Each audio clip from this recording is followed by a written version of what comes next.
नमस्कार सर, बहुत बहुत स्वागत है आपका। और बड़ी कृपा की आपने अपने प्रतिष्ठित मंच पे सेवा का अवसर दिया। जय हिंद, वंदे मातरम। जय हिंद, वंदे मातरम।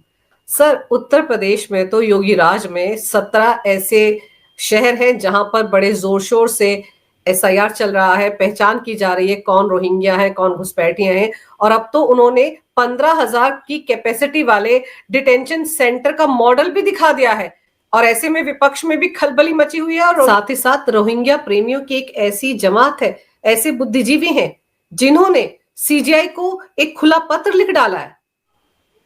अंजू जी, ये एक ज्वलंत उदाहरण है, जीती जागती मिसाल है कि जहां चाह वहां रहा, जहां इच्छा शक्ति वहां पर कोई किसी तरह का व्यवधान नहीं है, न अवरोध है। योगी जी ने जो किया है वो एक मिसाल है, न केवल उत्तर प्रदेश के लिए बल्कि पूरे देश के लिए, कि जहां कहीं ये अवांछनीय और आपराधिक तत्व हैं, डिटेंशन सेंटर बना करके उनको देश निकाला दें। ये एक मिसाल कायम हुई है, ऐतिहासिक निर्णय है।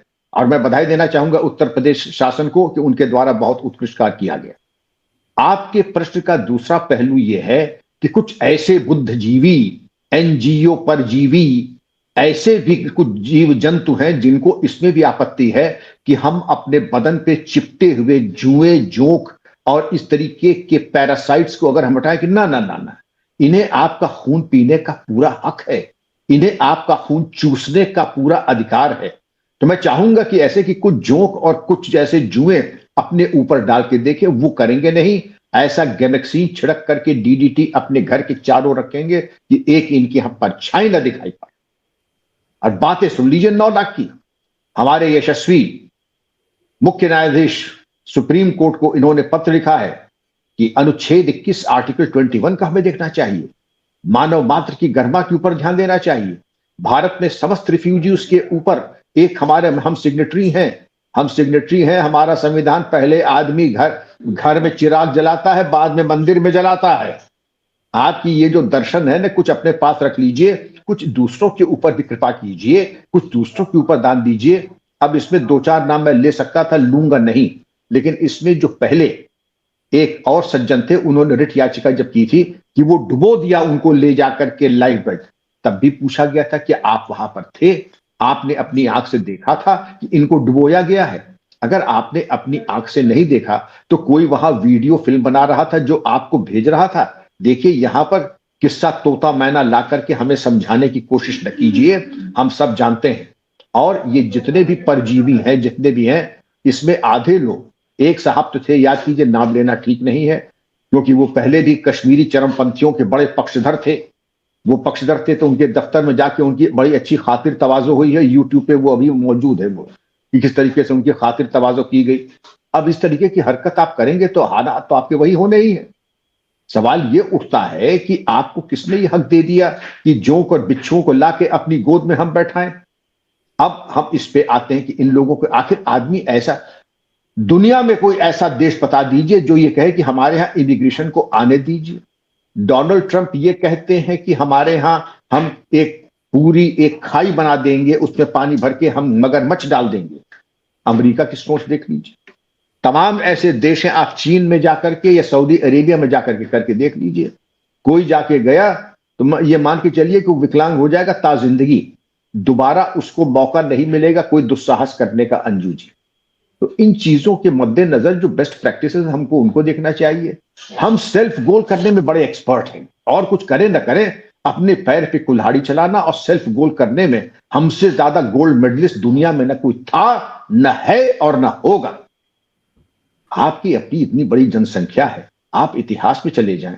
जब बांग्लादेश आजाद हुआ था तो 1 करोड़ आए थे हमारे यहां, प्रधानमंत्री इंदिरा गांधी का, इनको वापस जाना है। श्री प्रकाश जायसवाल ने 2004 में संसद में यह कहा था, नहीं 1 करोड़ 40 लाख हैं।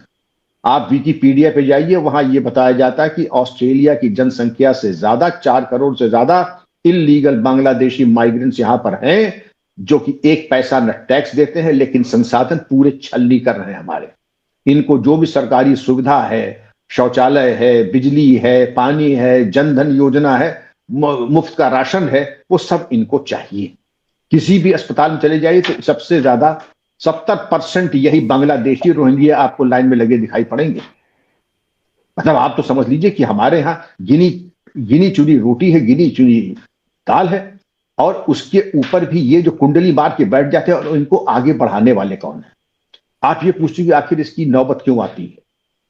इसकी नौबत इसलिए आती है कि इसमें जो साहब पहली बार गए थे, और जो साहब जिनको फटकार पड़ी थी कि आप वहां मौजूद थे, ये तमाम इसमें ऐसे लोग हैं जो एनजीओ चला करके एनजीओ से अनुदान प्राप्त करते हैं, और उसके बाद मानवाधिकार की बात यहां करके हमें उपदेश की भाषा बोलते हैं।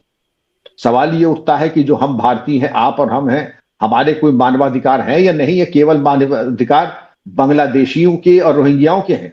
ये यहां आकर के संवेदनशील स्थान पे कश्मीर जम्मू तक पहुंच जाते हैं, वहां पर जहां पर जो सबसे संवेदनशील स्थान है, जहां पर फौज के ऊपर हमला होता है, उसके इर्द गिर्द झोपड़पट्टी बना लेते हैं। वैसे तो कश्मीर में कोई जाए तो उसको जो है आसानी से पहुंच नहीं पाता है गंतव्य पे। रोहिंग्या स्कड मिसाइल की तरह जहां जाना होता है, एचएएल की फैक्ट्री हो, डीआरडीओ का संस्थान हो, हमारे और भी संवेदनशील स्थान है, वहां पे झुग्गी झोपड़ी बनवा के इनको स्थापित कर दिया जाता है। एक प्रोजेक्ट के तहत, संगठित अपराध के तहत अंजू जी, इनका आगमन होता है, इनका प्रशिक्षण होता है, प्रशिक्षण के उपरांत इनको लाया जाता है, और उसमें पूजा स्थल और इनके जो मदरसे हैं उसमें बहुत बड़ा योगदान उनका होता है कि इनको गंतव्य पे कहां से कहां ले जाना है। औसत आदमी जो म्यांमार से आ रहा है, वो जम्मू कश्मीर कैसे चला जाएगा? वो दिल्ली में आकर के कैसे जाके लिटियन जोन में जाकर के झुग्गी झोपड़ी बना के रहने लगेगा? वो कैसे जाके संवेदनशील स्थान पे उसको लाया जाता है, बसाया जाता है, और उसके बाद ये कहा जाता है ये हमारी अमानत है। आप नेक्सस से कौन लाभान्वित हो रहा है? अमानत किसके लिए है? जिसके ये कमाऊ पूत हैं। जो डेमोग्राफी बदलने से, अगर हमने एक एक जिले में आईएसआई का लॉन्ग टर्म प्लान किया है कि हर जिले में 25,000 इनके ऐसे को बैठा दो, तो आपकी एक कॉन्स्टिट्यूएंसी तय हो जाएगी। आपने देखा उत्तर प्रदेश में 75 जिले हैं, 75 सीट डेमोग्राफी बदल के अगर इनकी आ गई, तो सरकार बनाने में या सरकार में प्रवेश करने में इनको कोई रोकने वाला नहीं है, इसको हल्के में। और उसके बाद कवर फायर देने में जो है उपदेश की भाषा पहुंच करके मानवाधिकार और ये तमाम लोग, अभी तो एक हजरत की पिटाई हुई थी दफ्तर में। अब इन लोगों के जो कर्म है, मैं तो समझता हूं कि इनको बताना चाहिए देश को आपकी मजबूरी क्या है। इंडिया फर्स्ट, बाकी सबका ख्याल बाद में कीजिएगा, और बाकी सबकी अगर प्राथमिकता है तो हमें सोचना पड़ेगा कि कहां से आपको धन प्राप्त हो रहा है और किसके लिए आप काम कर रहे हैं। ये अंजू जी बहुत ही खतरनाक एक ये है कि डेमोग्राफी बदलना, राष्ट्र विरोधी तत्वों को लाके बसाना। और अगर एक चीफ जस्टिस ने, मैं उनके जज्बे को सैल्यूट करता हूं, और मैं अकेले नहीं हूं, जितने लोगों से मैंने बात की है, हम हमारे चीफ जस्टिस को सब सैल्यूट करते हैं, उनके जज्बे को सलाम करते हैं और उनको बधाई देते हैं। और यही तुमने 250 पत्र लिखे ना, कितने लोगों ने साइन किया है? हम कहो अभी उसमें 2 जीरो लगा दें, उतने हस्ताक्षर मैं करवा करके 2 दिन में भेज सकता हूं। लेकिन ये सब काम जो है उसकी जरूरत नहीं है, क्योंकि सच्चाई छत चढ़ के बोलती है। सच्चाई में बड़ी शक्ति और सामर्थ्य होता है। चीफ जस्टिस महोदय ने कहा, वो कानून की बुनियाद पे कहा है। उनका नहीं नहीं, आपने जो कहा है, चीफ जस्टिस जो कहते हैं उसकी अवधारणा कानून में और उसका व्यापक दूरगामी परिणाम होते हैं। और तुम जो कर रहे हो, जो इस तरीके की, एक तरीके से इसको मैं क्या कहूं, उदंडता भी नहीं कह सकता हूं, मैं कहता हूं कि अपरिमार्जित में भी नहीं कहूंगा। ये जिसको कहना चाहिए कि जिसका कोई न सर है न पैर है, ये बेसिर पैर की बातों का तो कोई और छोड़ी नहीं। आपका रिश्ता क्या है रोहिंग्याओं से, बांग्लादेशियों से? सिर्फ एक रिश्ता है, डेमोग्राफी बदलना। डेमोग्राफी बदल करके पर्टिकुलर पॉलिटिकल पार्टीज को फायदा पहुंचाना। पर्टिकुलर पॉलिटिकल पार्टीज को पहुंचाने पे तो आपका अपना उल्लू सीधा होगा। सीधी सी बात है ये। अब सीधी सी बात अगर ये है तो पूरा देश को गिरवी रखने की कोशिश आप ना करें, क्योंकि आपके इस पत्र को अगर मान लिया जाए तो उसका क्या होगा? हर जिले में 25,000 बांग्लादेशी और लाएंगे, क्योंकि अब ये हमारी अमानत है।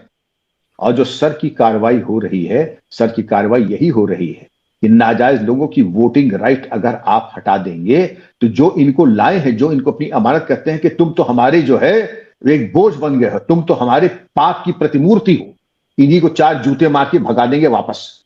और उसकी नौबत आ रही है, जहां जहां हो रहा है, तो उस पर लोग कितना बिलबिलाए हुए हैं। और अगर उसका विरोध करें तो वो भी इन्हीं की भाषा में बोल करके ये भी उसी तरीके से एक इकोसिस्टम, इको चेंबर बना लेते हैं। सर, वोट चोरी का जो ड्रामा था, जो बिहार में किया गया, एटम बम, हाइड्रोजन बम की जो बात की गई, वो सब भी तो इन्हीं लोगों को बचाने की कवायद थी। बिहार के पहले क्या क्या कहा था, वोट चोर, और आपकी दिल्ली में खोने वाला भी है, वोट चोर गद्दी छोड़े का आयोजन हो रहा है। मैं बड़ी बेकरारी से इंतजार कर रहा हूं उस रैली का, देखें कितने लोग जाते हैं और क्या भाषण देते हैं, क्योंकि बिहार में आप एक बावजूद इतनी भूमिका बनाने के और कोई अर्जेंटीना की लड़की को ला करके, देखिए इसी कहते हैं नकल के लिए भी अकल होनी चाहिए वरना शक्ल बिगड़ जाती है। इन्होंने ऐसी नकल की खुद ही पकड़ के, तुम्हारे अंदर तो ये भी सामर्थ्य नहीं है कि तुम नकल ठीक से कर सकते, और बात कर रहे हो तुम हाइड्रोजन बम और एटम बम की। अरे भैया सोच समझ के बात किया करो, वचनम किम दरिद्रता, सोच समझ के बात करना चाहिए। हाइड्रोजन बम एटम बम की बात कर रहे हैं, यहां मालूम पड़ा कि दिवाली का सीला हुआ फुसपटकौआ बम भी तुम्हारे नहीं निकला, एक भी शिकायत आई नहीं, एक शिकायत कोई आई नहीं, इलेक्शन निर्विघ्न संपादित हो गया। ये तो करारा तमाचा पड़ा उनके ऊपर जो ये कह रहे थे कि बिल्कुल वोट चोरी हो चुकी है अर्जेंटीना की मॉडल्स। क्योंकि जो अकस्मात, अब मैं पूछना चाहूंगा, अर्जेंटीना की मॉडल की फोटो ही क्यों आई? किसी एक गरीब, किसी एक दलित, तुम तो बहुत दलित दलित करते हो ना, तुम तो बहुत अगड़ा पिछड़ा करते हो, लेकिन जो हमारी मनस्थिति में होगी, मुझे स्वप्न किसके आएंगे? अगर मैं दिन भर कल्पना करूंगा ताजमहल की, तो ताजमहल का सपना आएगा। दिन भर अगर मैं मॉडल्स के ख्वाब देखूंगा तो मेरे सपने में भी मॉडल आएंगे। दिन भर अगर मैं सपने, तो जल्दबाजी में जो मेरे ख्वाब में, जो मेरी इल्तिजा में, जो मेरे हृदय में, जो मेरे अंतर्मन में चित्र था, वो मैंने ला करके पेश कर दिया, वो आ गया। वो दरअसल अगर आप किसी के व्यक्तित्व को एनालाइज करना चाहें तो उसके सपनों की मीमांसा कर लें। ये चित्र दिखाता है कि आपकी अंदर खोट कितना है और आपकी सोच क्या है। दिन भर तुम्हारे जो है इस तरीके के मॉडलों के बारे में सोचोगे तो वही तो चित्र लगाओगे तुम। वाह, मैं देखिए उस दौर का हूं जो कहते हैं कि आपके तब लड़के जो थे बहुत कहते आवारा लड़का है, तो अपनी डायरी में वो हीरोइंस की फोटो किसी ने रख ली, जैसे मान लीजिए उस जमाने की हीरोइन वैजंती माला या मीना कुमारी, के बड़ा आवारा है लड़का है, इसकी तो किताब में मीना कुमारी वैजंती माला की फोटो निकल है। अब किसी की डायरी में अगर अर्जेंटीना की मॉडल की फोटो निकल रही है, आप क्या कहेंगे उसके बारे में? तो इस बात के बारे में यही कहूंगा, इसको हल्के में न लें, ये मॉडल अकस्मात नहीं आए। दरअसल एटम बम, हाइड्रोजन बम आपने कभी देखा भी नहीं होगा कि वो क्या शेप होती है। आपने उसके फिशन क्या होता है, न्यूक्लियर फिशन क्या होता है, और किस तरीके से न्यूक्लियर एनर्जी प्रोड्यूस होती है और किस तरीके से प्रोजेक्टाइल्स बनते हैं। लेकिन मन में तो सौंदर्य और रस भरा पड़ा है, तो वही तो प्रागट्य होगा उसका तो वीर रस का प्रागट्य कैसे होगा? अब हम बात आते हैं कि जब उसका इसमें लीपा पोती हो गई, तब एक नया मुखौटा करके कि इन बुद्धिजीवियों से, एक तो हम बुद्धिजीवियों कि हुजूर बड़े उदार हैं, ऐसे आपने कई अधिकारी भी देखे होंगे कि सरकार बहुत उदार है। उदार क्यों है कि साथ तनख्वाह जो मिलती है, वो जितनी तनख्वाह मिलती है आधी जो है वो वहीं पे बांट देते हैं गरीबों में। अब बच्चे जो है दूध को तरस रहे हैं, उनकी फीस और पत्नी का इलाज नहीं हो रहा है।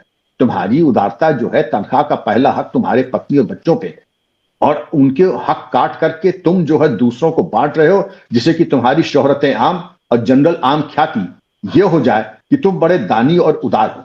वही कुछ इसी तरीके की भाव भंगी में लोग नहीं हमें आने देना चाहिए। तो मैं चाहूंगा कुछ पहले तुम भी करो। जो लोग बात करते हैं तुम किस जात के हो, तुम किस जात के हो, तुम्हें जिन्होंने मौका तो दिया नहीं, इसी तरह से जो लोग इनकी बात कर रहे हैं अपने घरों में, आउट हाउसेस में सब एक एक कमरा बना दें। अरबपति लोग हैं ये सब, अरबपति लोग हैं, वो इसमें करोड़पति नहीं है, सब अरबपति। एक एक कमरा बना दे और चार चार लोगों को दे दे, और जब तक तुम्हारी व्यवस्था नहीं होती तुम्हारा खाने, मैं गारंटी के साथ कह सकता हूं किसी माई के लाल में सामर्थ्य नहीं है, एक कमरा तो छोड़ दीजिए, एक दरी बिछा करके दे दे, एक बोल खिचड़ी खिला दे किसी को। जी अंजू जी, आप कुछ कह रही थी। सर मैं ये कह रही थी कि ये जिस तरह की चिट्ठी लिखी गई है और जिस बात पर सवाल उठाया कि सीजीआई ने कहा, सीजीआई ने यही तो कहा था कि जो रोहिंग्या और घुसपैठियां हैं इनके लिए क्या हम रेड कारपेट वेलकम देंगे, और फिर आप सोचिए ये कह रहे हैं कि रोहिंग्या घुसपैठियां नहीं है, क्योंकि रोहिंग्या तो बेचारे बड़े परेशान थे अपने देश में, इसलिए भागकर हमारे देश में आ गए, इसलिए इनकी मानवता के अधिकारों की रक्षा होनी चाहिए। सर सोचिए सीजीआई ने गलत क्या कहा था जिस पर इतनी लंबी चौड़ी चिट्ठी लिख डाली इन्होंने, ज्ञान देते हुए कि संविधान में इनके अधिकारों की बात भी होनी चाहिए। बिल्कुल सही कहा आपने, क्योंकि संविधान में उनके अधिकारों की बात है नहीं है। आर्टिकल 21 का इन्होंने हवाला किया था, लेकिन हमारे आपके जो फंडामेंटल राइट्स हैं उसके बारे में क्या है? हमारी छाती पे मूंग दलने के लिए हमारे जिस्म के ऊपर आप केचुए और जोंक और जुएं और बिच्छू फेंक रहे हैं, इसकी कौन जिम्मेदारी लेगा? आप तो टेलीकॉम में रह रहे हैं, लेकिन सामान्य जन जहां जाके रोहिंग्या सांप्रदायिक घटनाएं करते हैं, हर चौराहे पे जाकर के कभी ये जाकर के कोई मदारी बन जाता है, कोई कभी तमाशा दिखाता है और मौका मिलने पे गाड़ियों से ब्रीफकेस और महिलाओं से अभद्र व्यवहार करते हैं। ये रेपिस्ट्स हैं, अपराधी हैं और इनको ला करके ये, क्योंकि ये पूरी तरीके से इंसुलेटेड हैं, ये अपने व्यक्तिगत सुरक्षा कर्मी लेकर के चलते, इसलिए इन्हें आभास नहीं है कि कितनी बड़ी असुरक्षा है इनके रहने से। मानवाधिकार, मैं भी मानवाधिकार का बड़ा पक्षधर हूं, लेकिन पहले भारतीयों के मानवाधिकार की हम बात कर लें, उसके बाद किसी और के मानवाधिकार आते हैं। आप ये बता दें, और कोई देश इनको क्यों नहीं ले रहा है? चीन क्यों नहीं ले रहा है? बांग्लादेश क्यों नहीं ले रहा है? और भी तमाम 57 मुस्लिम देश हैं, वो क्यों नहीं? वो नहीं लेंगे। वो आपकी छाती पे मूंग दलने के लिए, जब इतनी माकूल छाती मौजूद है तो मूंग वहां पे दलेंगे। उसके बाद हम कहेंगे कि नहीं साहब, हमको शरिया के हिसाब से अपना काम चाहिए, हमें अपनी इबादत घर चाहिए, हमें सारी सरकारी सुविधाएं चाहिए। ये कोई खाला जी का घर नहीं है कि जब चाहे चले आए और जहां जाकर के रिसोर्सेस पहले हम अपने यहाँ के जो लोग हैं, जो बीपीएल के हैं, उनकी व्यवस्था करेंगे कि पहले हम जो है चिराग जलाने चले, वो हमारे जो अधिकारी थे आधी तनख्वाह वहीं बांट देते थे, क्योंकि हमारा नाम हो जाएगा कि हम बड़े उदार और बड़े फराश दिल हैं। तो वही इनका भी यही जज्बा रहा होगा कि साहब बड़े राजा तबीयत के हैं, जो कह रहे हैं देखिए मानवाधिकार के इतने बड़े अलमबरदार। हकीकत यह है, कुछ लोगों की अगर इंक्वायरी आप करें, वो एनजीओ के सुविधाभोगी हैं, एनजीओ के ग्रांट्स आते हैं और इसी की आड़ में लेकर के इन्होंने यहां पर एक सम्मेलन भी किया था और उसमें एक भूतपूर्व आईएएस अफसर है, उनका तो नाम लिया जा सकता, हर्षमंदर साहब, और एक पत्रकार भी थी, उनका भी नाम लेना ठीक नहीं क्योंकि महिला है, लेकिन बाकी एक साहब तो इसमें लिस्ट में जिनका नाम था, उनकी तो सेवा शुश्रूषा कुछ लोगों ने जाकर दी, क्योंकि कश्मीर के चरमपंथियों के बड़े हिमायती थे, तो उनकी ऐसी सेवा तो क्यों नहीं होगी? आप ये देखिए हवा किस दिशा में बह रही है, ये वो भारत नहीं है। और जितनी बार भी आपने लिया, जितनी बार भी आपने इनको मौका दिया, हम तो भी चाहते, लेकिन अब हमारे रिसोर्सेस, हमारे संसाधन ऐसे नहीं है। बावजूद इसके कि पूर्व प्रधानमंत्री ने कहा कि भारत के जितने भी संसाधन है, उसका पहला पूरा हक जो है पहले जो है अल्पसंख्यकों का है। क्यों होगा भाई अल्पसंख्यकों का? संसाधन पे तो सबका हक बराबर होना चाहिए, और बराबर नहीं है तो क्यों नहीं बराबर है? ये आपकी कुंसित मानसिकता का द्योतक है, आपकी संकीर्णता का द्योतक है, और इससे बड़ा प्रमाण पत्र हो नहीं सकता जब आपने कहा देश के संसाधनों का पहला हक अल्पसंख्यकों का है। इन तमाम बातों को अगर आप देख ले, मैं फिर कहूंगा कि मुख्य न्यायाधीश के वक्तव्य का मैं ही अकेले नहीं, हजारों लोगों से मैं संपर्क में रहता हूं और सब इसकी प्रशंसा कर रहे हैं। और इनकी चिट्ठी छोड़ दीजिए, इनसे 1000 गुनी बड़ी चिट्ठी बना करके मैं कल भेज सकता हूं, लेकिन मैं करूंगा नहीं, क्योंकि सच्चाई में बड़ी शक्ति और सामर्थ्य होता है और सच्चाई को आंख दिखाने की जरूरत नहीं है। ये तो सूरज को दिया दिखाने वाली बात हो जाएगी अगर मैं पत्रक बनाऊं। इस पत्रक की वही कीमत है जिसको कहते हैं कि किसी ने कहा था कि जो हमारे जूते के सोल के नीचे सड़क की चिपकी हुई बबल गम की जो औकात होती है, इस तरह की चिट्ठियों की यही औकात है। जूते के सोल में चिपकी हुई सड़क की यूज्ड च्युइंग गम फाड़ के फेंक देना चाहिए ऐसे पत्रक को। रद्दी के टोकरे को भी अपवित्र करेगा ये पत्रक। सर, अभी जैसे कम से कम 17 ऐसे नगर निकाय हैं उत्तर प्रदेश में जहां पर जो सफाई कर्मचारी थे वो सबके सब रोहिंग्या और घुसपैठिए हैं, उनकी शिनाख्त हो रही है, वो भाग रहे हैं और वो उत्तर प्रदेश छोड़कर भाग रहे हैं, तो बाकी राज्यों में भी जाकर फैल रहे हैं, क्योंकि कुछ एक राज्य है जहां भी एसआईआर नहीं हो रहा है। तो ये तो जांच एजेंसियों के लिए और ज्यादा चौकन्ना रहने की बात है कि कम से कम ये अगर पकड़े जाए तो इनको तुरंत बाहर भेजा जाए, क्योंकि अब तो ये भी है ना कि अगर पकड़े गए तो डिटेंशन सेंटर पहुंच जाएंगे, सजा भी होगी और फिर डिपोर्ट होंगे कायदे से।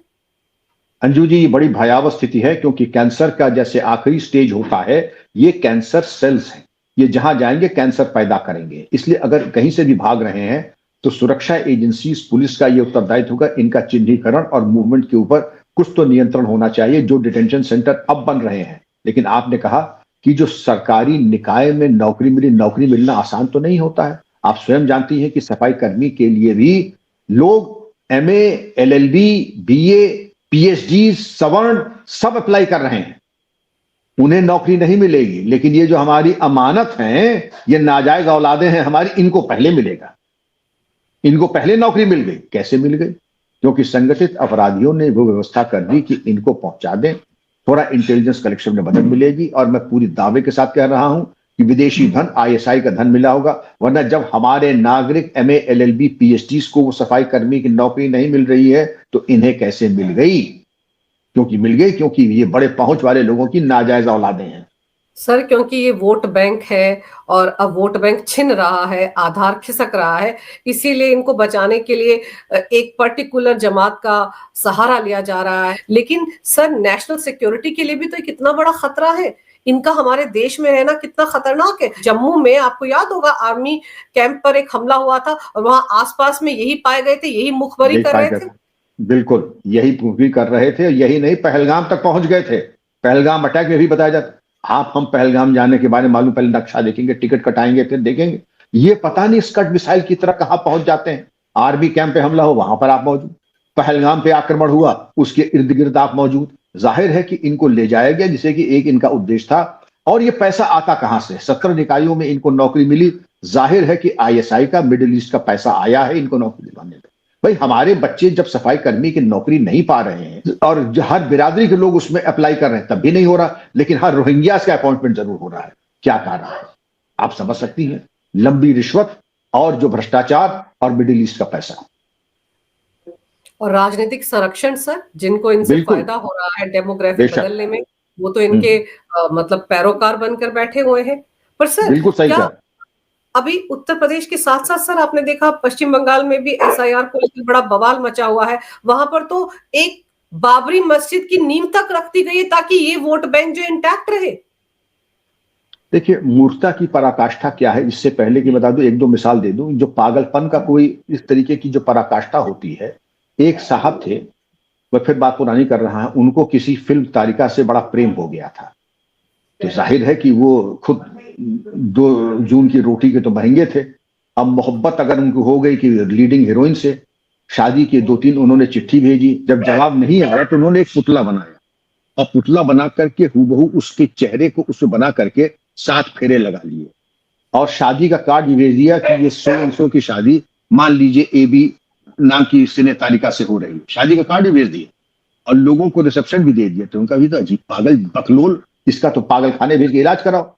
अब मैंने एक आपको समानांतर एक स्थिति बताई कि जो पागलपन की पराकाष्ठा पर होता है, वो मानसिक संतुलन उसका बिगड़ चुका है, और जिनका मानसिक संतुलन बिगड़ चुका है उनकी इलाज की जरूरत है।